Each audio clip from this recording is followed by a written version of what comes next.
Been spending most our lives living in a gangster's paradise. Been spending most our lives living in a gangster's paradise. Keep spending most our lives living in a gangster's paradise. Keep spending most our lives living in a gangster's paradise. 3, 2, 1, roll 5.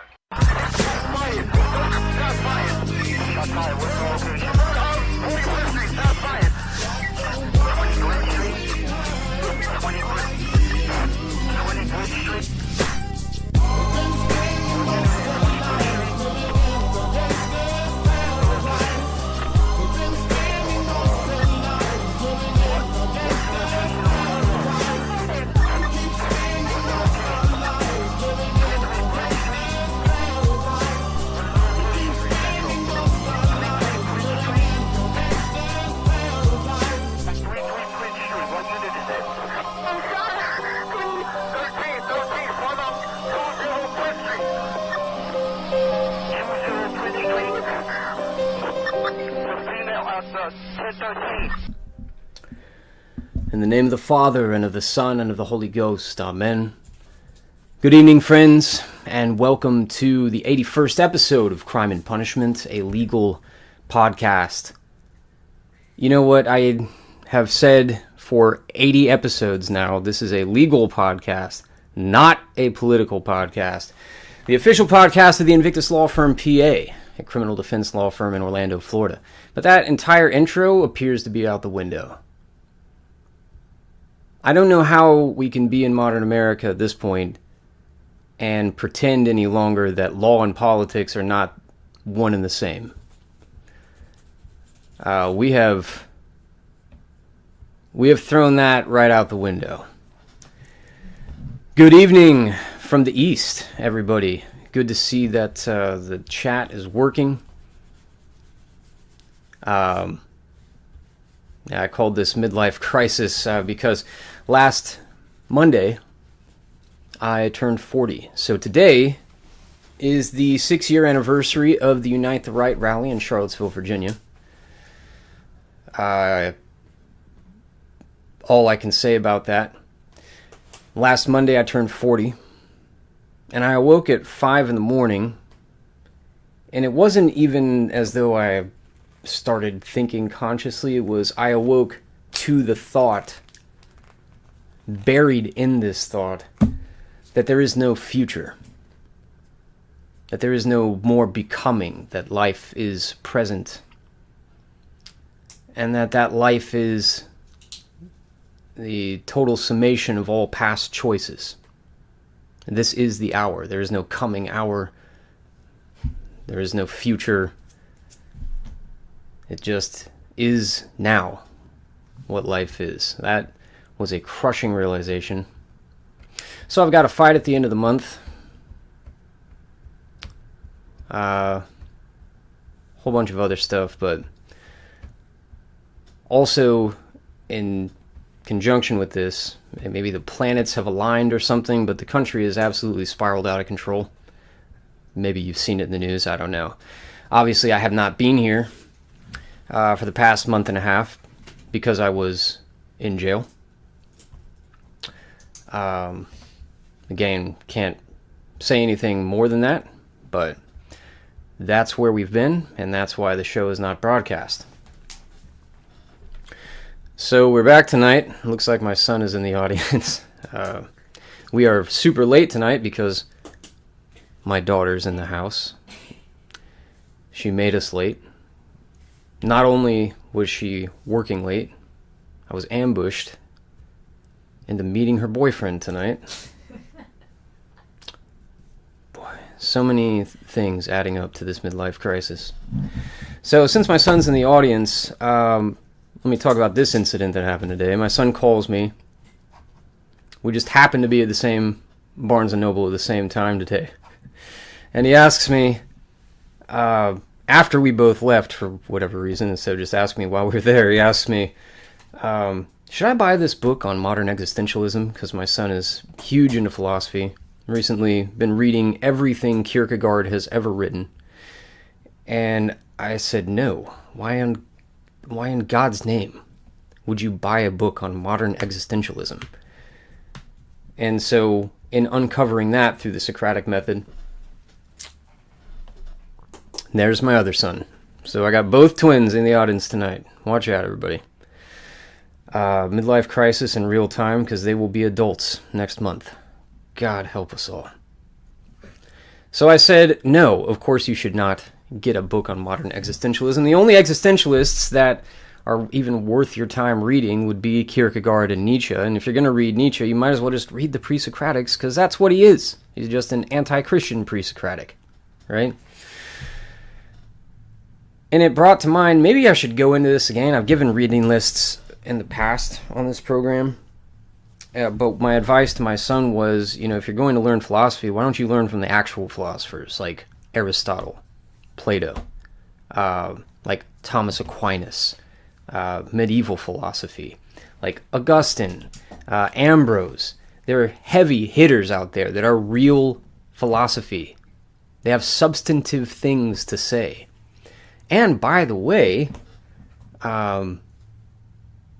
it's also going to contribute to your sanctification, which is probably more important than any intellectual laurels you could get in the philosophy department. So, that's my advice to you as well. We're coming in hot today. I don't have my list of articles prepared as I usually do because, again, Jezebel made us late. So I'm going to blame this all on her. It's not my fault. But, look, it's 100% your fault. However, I did make a list of all the articles. I just wasn't able to bring them all up. So, let's go find those. Crime and Punishment, August 12th. Which date we are not commenting upon tonight. Here we go. So, first thing I want to bring up. This week, Governor DeSantis fired Monique Worrell from her position as state attorney. Well, suspended is the actual term. You've heard me say on multiple programs here that I like Monique Worrell as a state attorney. She's the only person who has ever stood up to the police in this godforsaken town. Yes, she is a Black Lives Matter candidate. She is one of the Black Lives Matter candidates that took over the state attorney's offices in the wake of the 2020 riots. Yes, she is an outspoken leftist and critic of Governor DeSantis. All these things are true, but that's all besides the point. And the point is, this is a police state. And leftists are right about a lot of the things that they say about the police state, about cops, about what libertarians used to be saying. Even the right wing, the conservatives, used to say these things about, the Pentagon providing military grade weaponry to local police departments and sheriff's offices, about the surveillance state. Conservatives don't care about that anymore. The leftists have dominated it. So when leftists are talking about, say, for instance, mandatory minimum sentencing requirements, and the conservatives just say, support the thin blue line, leftists have won that argument, buddy. There is no denying it. Conservatives are just dead wrong. And this whole, let's support DeSantis because this out of control state attorney in Orlando is fighting mandatory minimum sentences. Like, DeSantis and all the conservatives are wrong on this one. And I will be the first to say it. So, rather than going through all these articles, AP, CNN, all these other people talking about it, I'm going to go through this thread that Will Chamberlain put up. Just because he obviously supports DeSantis. And obviously thinks that Monique Worrell is a lunatic. His tweet is, today, and I'm not attacking Will Chamberlain, believe it or not. I'm just saying this seems illustrative of the conservative viewpoint here on DeSantis firing Worrell. He says, today, Governor Ron DeSantis suspended State Attorney Monique Worrell for dereliction of duty and incompetence. Here are some examples of her policies or practices in action. This has 3 million views. By the way, it was published on Wednesday. Wait, what day was Wednesday? Yeah, it was Wednesday. Which was the day she was suspended. So, here's the first example. This guy, Dayton Veal, was arrested in March 2023 for sexual battery on a minor, as well as lewd and lascivious molestation. That arrest was made while Veal was on probation for another offense. Veal was still let out on bond. This past weekend, Veal shot 2 Orlando police officers. So that was seen as the triggering, if no pun intended, the catalyst for her suspension, right? Because why was this guy out on bond when he had already violated probation? How could you do that? He went and shot 2 police officers while he was out on bond. He should never have had bond. Okay. Yeah, looks really bad. However, let's look at how this system really works. I want to unpack this one, and it's an important one to start with because politically it is so in DeSantis' favor. There's no question. This guy, sexual battery on a minor, and he was out on bond and he shot 2 cops. Screw this guy. Hang him. Hang him from the highest lamppost for the world to see, right? But look at how this system works for normal people. Whatever charge it was, attempted murder, sexual battery on a minor, as in this case, arson, possession of a tablet of Xanax, horse thievery, I don't care what charge it was. He's on probation, right? Which means either he took a plea to that, or he went to trial and he lost. Either he went to prison and then that was followed by probation, or he lost or took a plea and was put on probation. Given the charge, I'd assume probably prison and then probation, unless he was really young. In any event, he's on probation for whatever charge it is. Let's say it's not sexual battery on a minor. Let's say it's possession of a tablet of Xanax, which happens all the time. Let's say it's, driving on a suspended license too many times, which is a felony. You've got probation. Let's say you, move from Orange County over to Osceola County, still in the 9th Judicial Circuit, and you neglect to tell your probation officer. That's a violation. You go back to jail. You're on a violation of probation now. And you are held there until that VOP hearing. It could be a month. It's never going to be less than a month. It could be a month. It could be 6 months because your lawyer could keep continuing the case or whatever it's going to be. But you are sitting there without bond the entire time waiting for trial. That's the policy. At least it has been the policy. So you could have some innocuous, possession of marijuana or possession of, hydrocodone, whatever it's going to be, which is a felony. You're on probation for that, and you're accused of something like he didn't show up to his probation appointment. Or, he was arrested for another crime. Another, who knows, suspended license crime or grand theft, and it's a false accusation. It doesn't matter what it is. It could be a real accusation. It could be a false accusation. Whatever it is, you've been arrested. Nobody cares. You are guilty until proven innocent. So you will sit there with no bond for at least a month, no matter what the circumstances are.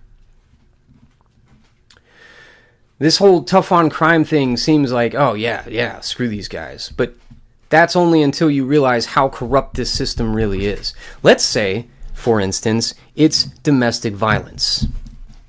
Let's say you are on probation, and this happens all the time, and I cannot tell you how many people I've met, both as an inmate and as an attorney, who fit this bill. You're on probation for whatever reason it is, and you get in an argument with your girlfriend, or your wife, or your baby's mother, and they've got to call the cops because they've just got to win this argument. Next thing you know, you're facing either a domestic violence charge or you're facing a fleeing and eluding charge because you weren't there when the cops got there, or they saw you pull out but they didn't they didn't actually stop you in a traffic stop, so you're looking at a felony fleeing and eluding charge. Your probation is now revoked. You are now sitting in jail with, again, no bond until that VOP hearing comes around, whenever it's going to be, while you are facing time on a new charge, which is completely made up by a hostile party who, I don't know, maybe she found out you were cheating on her. Maybe she thought you were looking at her best friend wrong. Maybe she's mad you didn't bring home the milk. Or maybe she's mad you got high instead of going to work that day, or whatever. You didn't do the lawn work she wanted you to do. Whatever it is. You are now facing a separate false charge, and you are automatically presumed to be guilty. You are denied bond because of that. That entire system has to burn down. That entire system is wrong. It is dead wrong. That is the system where you drop in these hot points, as DeSantis did, masterfully, because you couldn't pick a better case to justify firing Monique Worrell. Veal was arrested in March for sexual battery on a minor. Strike 1, 2, and 3 for all of us here. As well as lewd and lascivious molestation. That arrest was made while he was on probation for another offense. Don't know what that other offense was. Doesn't matter what it was. It could be that the sexual battery on a minor allegation was false. It could be, as it often is, that the girlfriend or the mother, maybe he's a stepfather to a kid, maybe it's a custody battle, and the woman makes up that he did this. We'd have no idea. Or it could be he's just a sexual predator and monster. I don't know. It doesn't matter, does it? What matters is the political capital you can get when this happens on Monique Worrell's watch. This is all politics, and it's using a dirty system that we have here in Florida.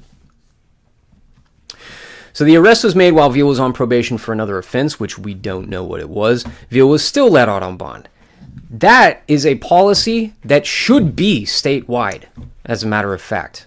Because the policy here has always been, if you have been arrested and you've taken a plea or you've been convicted or whatever and you are on probation, then any allegation against you that is an allegation by your probation officer that you have violated the conditions of your probation, you are put in jail, no questions asked, no bond, no opportunity for bond. That's tough on crime.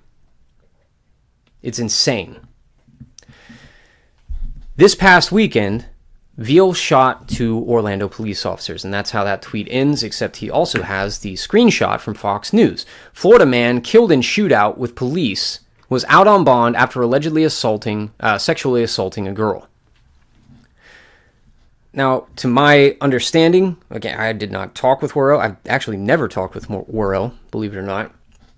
It's my understanding she defended this by saying, well, look at his history. How could we possibly know that he was going to get in a shootout with the cops? I think, if I remember correctly, that original thing he was on probation for was a drug charge. So if you look at those charges, a drug charge and a sexual battery charge, like these are not violent offenses with firearms. He's not holding up liquor stores with guns. He's not robbing banks with a rifle.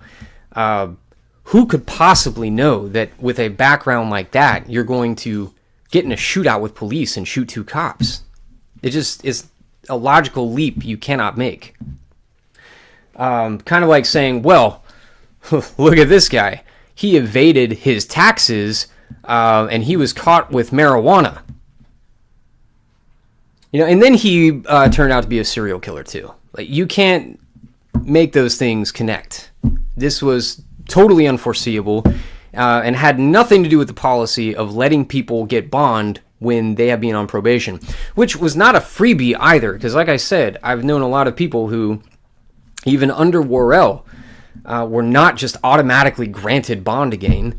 It does happen, and it happened with her exclusively. The previous state attorneys never would do that, at least not in my experience with the state attorney's office here.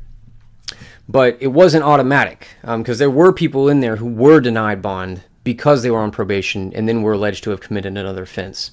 So this is, the whole point of my rant here is, this is political theater. This is not a constructive look on how the legal system works here in Florida. This is character assassination of Worrell, which I'm not saying she doesn't deserve. I mean, she is clearly doing that to DeSantis as we speak, attacking him for his failed political campaign and all the other, usual leftist talking points. But the character assassination on Worrell is obviously in furtherance of his political ambitions, is obviously in furtherance of his policies as governor. It is not a constructive conversation about how things are done in the legal system in Florida. They're just worlds apart. Let's go to the comments section, actually. I've been ranting for a long time. Oh, there are no comments. Good. So I can just keep ranting. So, next one, example by Will Chamberlain. In November 2022, 17-year-old Lorenzo Larry shot and killed his pregnant girlfriend, DeShayla Ferguson. Larry had previously been arrested in May 2022 for carrying a concealed firearm, possession of a firearm on school property, and criminal possession of a firearm by a minor.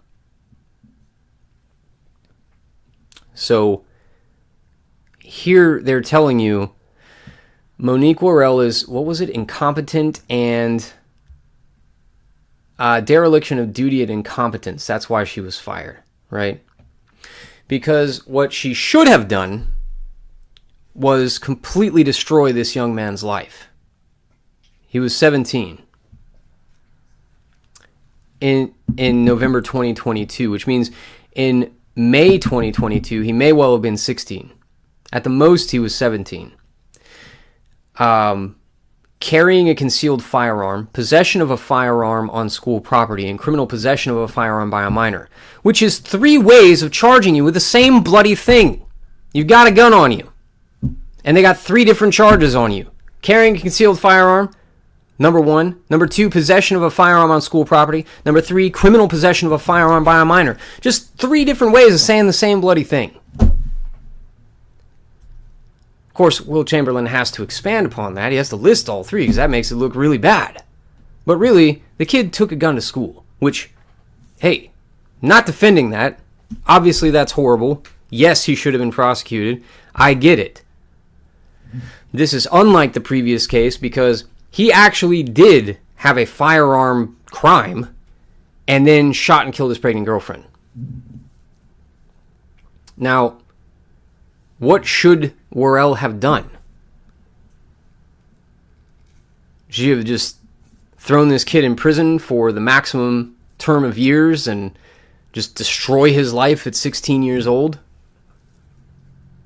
Again, does carrying a firearm mean you're going to shoot your pregnant girlfriend? Like, how many people have carried a firearm without a permit? I know personally of countless people who have carried a firearm without a permit all over the country.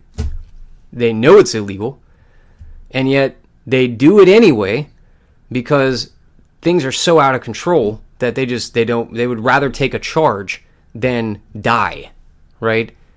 People do this. And who knows which school this kid went to? Orange County. There are several schools around here I'm not sending my kids to. I'll tell you that. Maybe he was scared for his life. Maybe that's why he had a firearm at school. I have no idea. Or maybe he was a horrible kid who was in a gang and wanted to shoot somebody at school. I don't know. I don't know the kid. I don't know his case. But I'll tell you that juxtaposing these two things, that this kid had a gun on him, and on the one hand, some time ago as a 16 or 17-year-old, and on the other hand, he shot and killed his pregnant girlfriend, those two are not necessarily linked. People carry guns all the time. They don't shoot and kill their pregnant girlfriend. How could Monique Worrell possibly know that that's going to happen? That's like saying, well, this guy was arrested for possession of narcotic analgesics, of hydrocodone, or he was arrested for possession of Xanax. So why would you let this guy get behind the wheel of a car 6 months later? You knew he was going to kill this family of 5 when he was drunk driving. The two just, in hindsight, they look like they're connected, and you should have seen this coming, but in reality, who could possibly have known that? And if this is on Monique Worrell's conscience or her record, then why is it not on defense attorneys' records? Every time they help somebody to get out of jail and then they commit another crime, right? Like, what's his name? Lomax? Or is that his name? You don't know. No, I have no clue. Devil's Advocate, Keanu Reeves.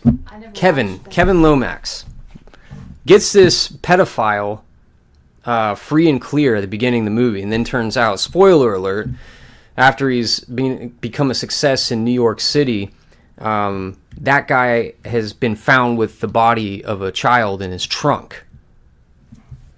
Is that the prosecutor's fault? Or is that the defense attorney's fault? Or is that the system's fault? Or is that just the fallen world we live in because humankind is what it is? To juxtapose, this kid took a gun to school with May, June, July, August, September, October, November. 6 months later, he shot and killed his pregnant girlfriend. Like, the two have no logical connection. In hindsight, maybe, that was a bad kid, right? He should not have had guns. But at the time, what's she supposed to do? Like, lock this kid up in the Everglades for 20 years so he doesn't, shoot some theoretical pregnant girlfriend 6 months later? It's obviously politics. Let's see. Mr. Larry was released after all these arrests. Worrell's office did not act on any of these charges until after he killed his girlfriend and their unborn child. Yeah. Here's another thing that Worrell's office did. They would not prosecute cases that were not prosecutable. The damnedest thing. Just the most amazing thing. If they would look at a case and say, this is not true, they would throw the case out. Unbelievable when you know how prosecutors act. That is just, it's unforgivable to the cops. And the cops hated Worrell. Because again, she stood up to them. She said, no, we're not prosecuting these crimes. Now, did she go a little overboard sometimes? Yeah, you had a drug crime, you were almost certainly getting diversion. You had, if it was under a certain amount, or the FDLE labs, came back, the Florida Department of Law Enforcement, the labs came back in a certain way, like, that case is getting dismissed. Like, yeah, she was clearly, like, a leftist, and clearly wanted to get rid of more cases than maybe she should have. But a lot of these policies are how the justice system, if we're going to call it that anymore, should work. When a prosecutor looks at a case and says, these elements are not here, we cannot prove this case, they should dismiss that case. That file should be closed. And what did previous state attorneys do? Previous state attorneys would give it to the lower state attorneys and say, take this to trial. Fuck that guy. Don't give him any pleas. Just take it to trial. You need the trial experience, kid. This is how you get trial experience, by going to trial. Yeah, the jury's not going to convict him, but, you'll get the experience. That was the actual policy of previous state attorneys. being real cavalier with people's lives. Well, just put it in the hands of the jury. If we don't prove it, we don't prove it. Whatever, you go home. Not even considering the fact that people have these criminal cases hanging over their heads for a year, 2 years, 3 years, until a sham trial. That's how prosecution has worked in this town. Forever. For my whole memory. And Monique Worrell came in and said, nope, we're not prosecuting cases that can't be prosecuted. We're not prosecuting cases that we can't prosecute at trial. Radical concept. But that is how prosecutors should be looking at cases. I'm going to have a stroke tonight between Jezebel and DeSantis here. I haven't done anything wrong. You made us late. You know what? It is now 11:30 at night, Jezebel. Okay, but let's focus on the positives here. I'm a great kid. You're a great kid. A great kid who makes us late. You know? So, Promethean Healing says, I love Aristotle and Aquinas from what little I know of them, which admittedly is very little. Well, the great thing about the internet, Promethean Healing, is that there are courses all over the place. And one of the places that I like to go is the Institute for Catholic Culture. Aquinas was the guy who brought Aristotle into the Catholic fold. There are lots of lectures on there about Catholic philosophy, and I think one of the best classes I've ever taken is Catholic Political Thought 101 with Dr. Chad Pecknold. Does a great job with Aquinas, with Augustine, with all these Catholic thinkers. Gigi says, we are so back. Good evening. Good evening from Orlando. Jimmy, greetings, buddy. John Gordon Mead, my man. Greetings to you as well. All right. Will Chamberlain's one of the first people, says H.P. Lovecraft, to block me on Twitter sometime in 2014, 2015. He hasn't blocked me. I don't know why. Jimmy says all child abusers should swing. Not in the playground, I'm assuming. Promethean Healing totally agrees. Good points. Thank you. Jimmy says in Vermont, it's very common that you can get more prison time for not paying child support than for sex crimes.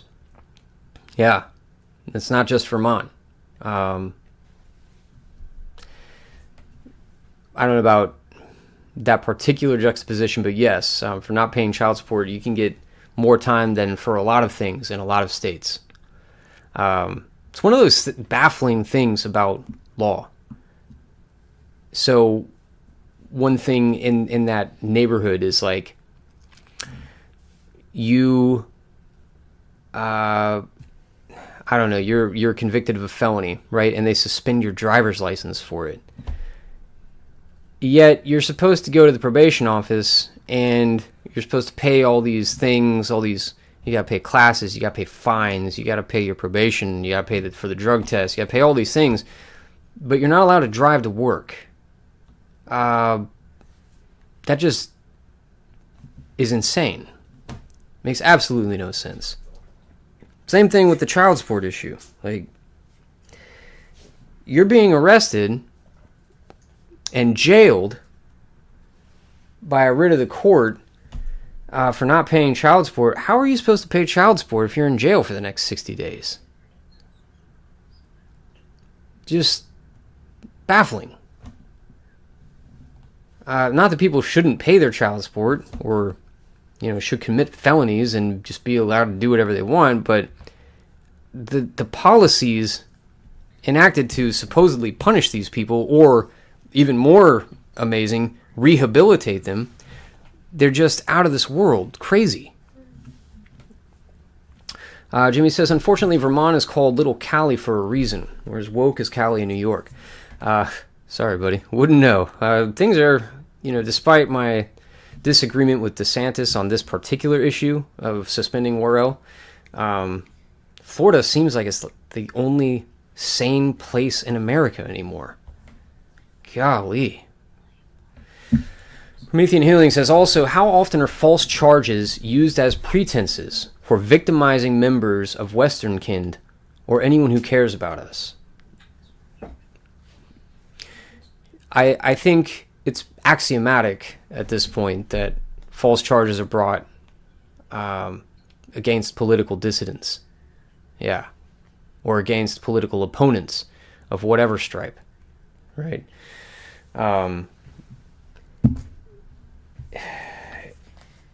For a lot of reasons, that's just all I'm going to say about that right now.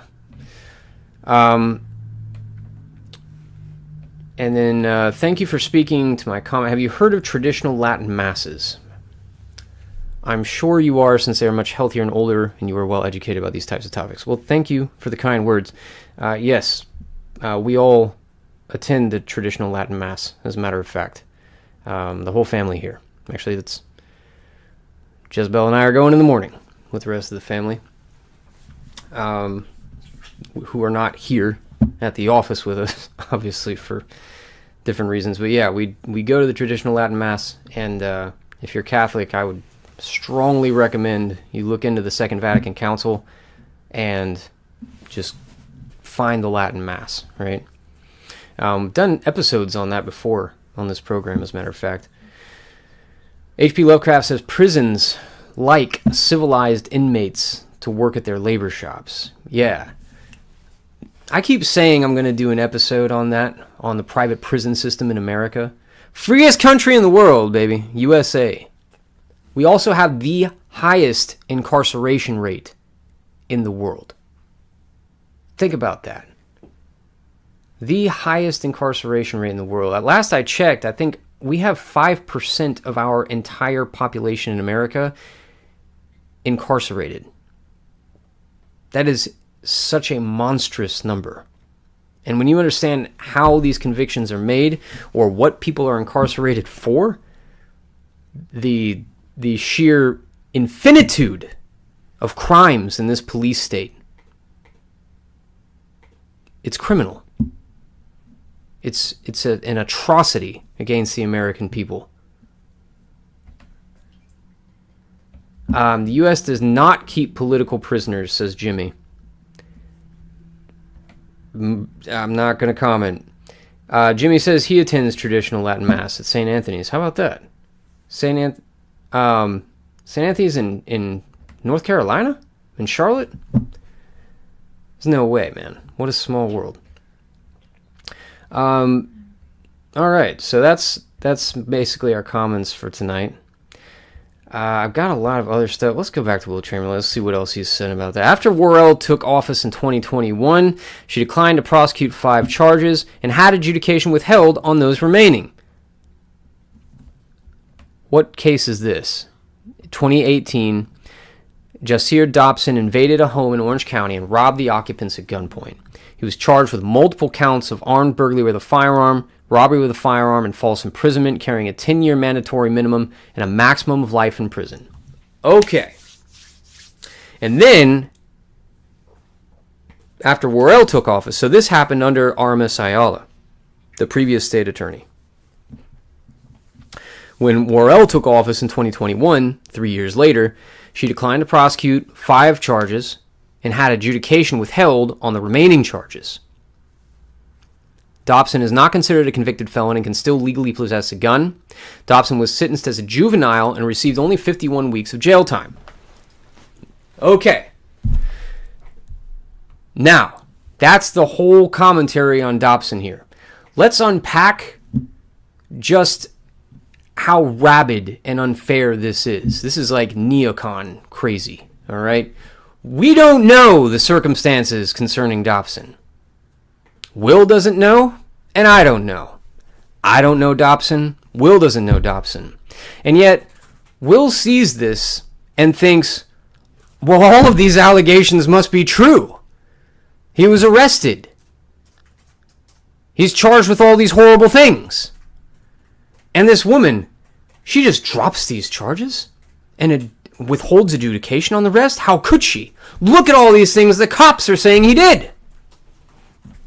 How is Will different than any Antifa out there? No offense, Will.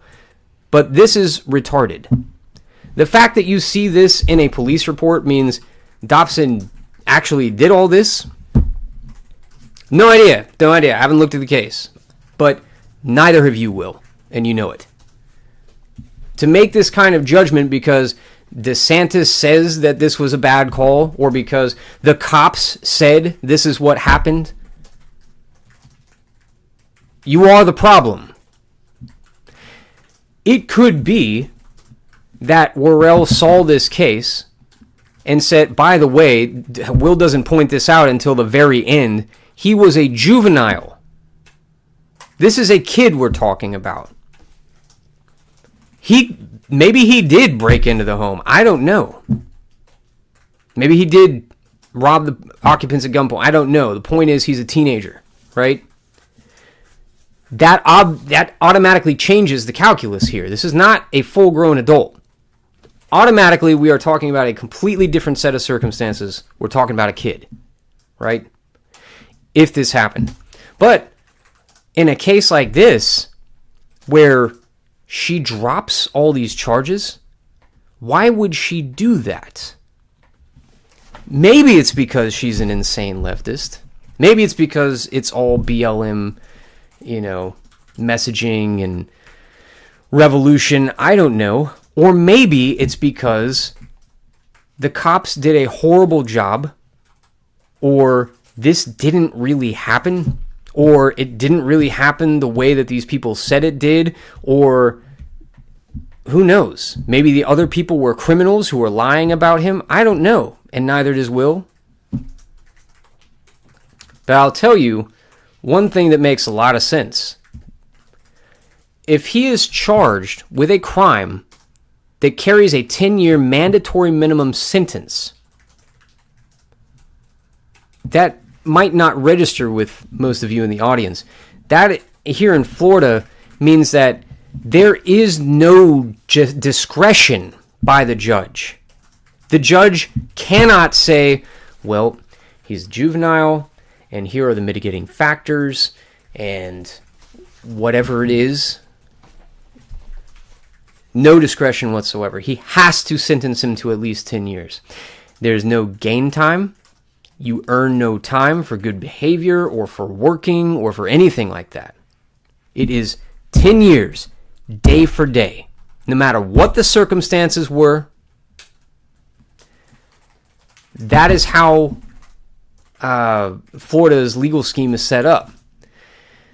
Some of it's on gun crimes, yes, and those are very unsympathetic defendants. But a lot of it is drugs. A lot of it's prescription drugs. And I take it very personally because of a certain case I had like a decade ago, where the cops just absolutely set up this kid, and they threatened to arrest his pregnant girlfriend and charge her with trafficking if he didn't take this stupid plea. I wasn't on the trial level. I got called in for the appeal, but I still think about that case to this day. Mandatory minimum sentences for these things. Kid was looking at 36 years in prison. Lawyer pled him out to 18, thinking that was a deal. I still get furious thinking about that case to this day, 10 years later. Mandatory minimum sentences are horrible. They are insane. It was supposed to be, like many things in the law, supposed to be this watershed thing where, well, we're just going to, do these like draconian sentences and scare these people into doing these plea deals and setting up other drug dealers. And, we're going to root out drug trafficking in Florida by use of these mandatory minimum sentences. It did not work out that way. These have been on the books for decades. Hasn't worked. All it does is destroy every family it touches. So if Monique Worrell comes in and sees they're trying to put a teenager in prison for 10 years for something that cannot be proved at trial, why in God's name would she not drop those charges? And maybe there was some nefarious activity, some criminal thing going on that she couldn't just let the case go, so he took a plea to something. Withholding adjudication, I don't know if Will knows this or not, but for your own edification, dear listener, that means that you do not have a conviction. And this happens sometimes. Like, let's say, you've got a juvenile who, or an adult. This happens in adult. Let's take a domestic violence case. You go through a batterer's intervention course and you pay all your fines and you basically act like you're on probation for a year. You successfully complete that at the end of the year, you can have adjudication withheld, which means you have no conviction whatsoever. This is standard practice, and it's a good practice. Kind of gives you, I won't say a one free bite like a dog, but it kind of recognizes everybody screws up. This, people do stupid things, and you're not going to ruin somebody's life over it. And that could be the case with this teenager, Dobson. We don't know. But to act like, well, look at these things she's done. This guy was on probation and she let him have bond. This kid invaded a home, so say the cops, and he should have gone to prison for 10 years minimum, and she just let him go. Without looking at the facts of the case, this is just pure mobocracy. Trying to say that this woman should have, put this guy in prison for 10 years, put this guy in prison for 20 years, and then none of these other things would have happened. It's just not a realistic look at how the world works, let alone the legal system. Oh, man, there's just so many of these things. And they're all just... All right, this isn't a bad one, to be fair. Man accused of killing TV reporter and a 9-year-old girl as a gang member with a lengthy criminal history. So he saved that one for the bottom of this thread. That was February of this year.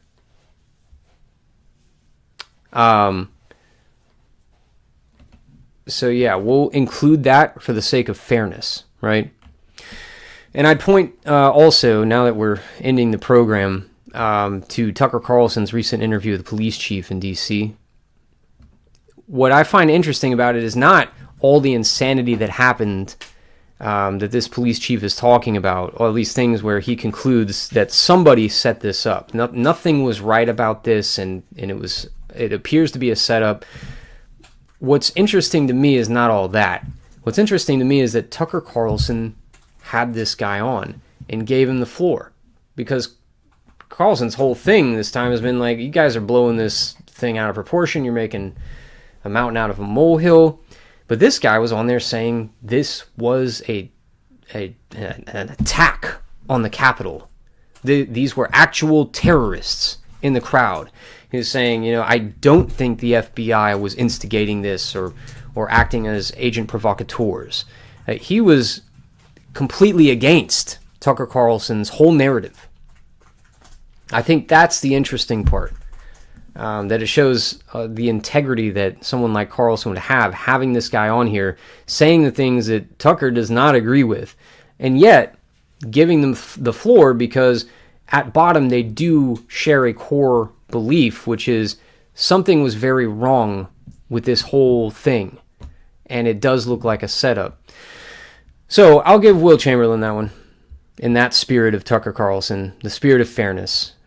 This was a bad case where this guy actually did have a real history and ended up being a disaster, right? So, that being said, let's go back to the chat, and if there's no more chat, we will shut it down, because it is definitely time for bed. Too old for this, Jezebel. Love you too. Jimmy says, I was talked into accepting a plea deal years ago for a misdemeanor. My public defender said it's not a huge deal or crime. It'll be done in 6 months. Biggest mistake. Yeah. So, being charged with a crime is a very traumatic thing that people go through. And it's like being caught in a trap. Like, you'd rather chop your arm off, rather bite your own arm off than be stuck there and face God knows what. Gangrene or a hunter coming by. Like, who knows what you're going to suffer. You'll get out of there by hook or by crook, right? Especially, as we've talked about in this program in the past, if you are held there without bond, and you're held there just for months on end, sometimes years on end, with no bond, awaiting a trial. Even if it's something you didn't do at all, you could be 100% innocent, you will take a plea because you want it over with. And that happens even when you're not held on bond, because you've got this thing hanging over your head. It's a terrible situation to be in, especially if you're a law-abiding citizen. Just horrible. And so, well-meaning attorneys will advise you, take a plea, even if you didn't do it, because it will get it over with, especially if you get an adjudication, withhold of adjudication, like we were just talking about in that other case, where you take this plea and you do not have a conviction. You might even get it expunged. It's like it never happened, right? Some people will take that plea. Would you take that deal, Donnie? I'd take that deal. And then, 10 years later, you are falsely accused of a crime. Right? Well, maybe 7 years later, let's say. 10 years gets into some other legal issues. Let's say 7 years later, you're accused falsely of a crime. That prosecutor knows that you took a plea to that misdemeanor, or God forbid, a felony. And they know that you got a diversion program, or you got a withhold of adjudication. They know it. They know you got away with it. And everything in that police report was absolutely true, because you took a plea to it. You walked. You got away with it. And now, 7 years later, here you are committing crimes again. What kind of monster are you? What kind of monster did Monique Worrell let go? And they're going to throw the book at you. That's the system we live under. The tragedy is, what if you hadn't taken that plea deal, Jimmy, and you just spent a year in jail on a false charge because you were convicted at trial by a jury of your quote-unquote peers, right? And then 7 years later, you're falsely accused of a crime, and then now you got a conviction. You got a conviction by a jury of your peers. My God. And here you are committing crimes again. Yeah, once you have the conviction, or once you've taken the plea deal, you just kiss your reputation goodbye. Everyone assumes the cops were telling the truth. Alleged victims were telling the truth. They're not alleged anymore. They're definitely victims. You took a plea. The system has to change. So, with all that being said, our first program back. First program as a 40-year-old. First program of my midlife. So, we will check in with y'all next week. Till then, stay in school, don't do drugs, get to the Latin Mass. Good night.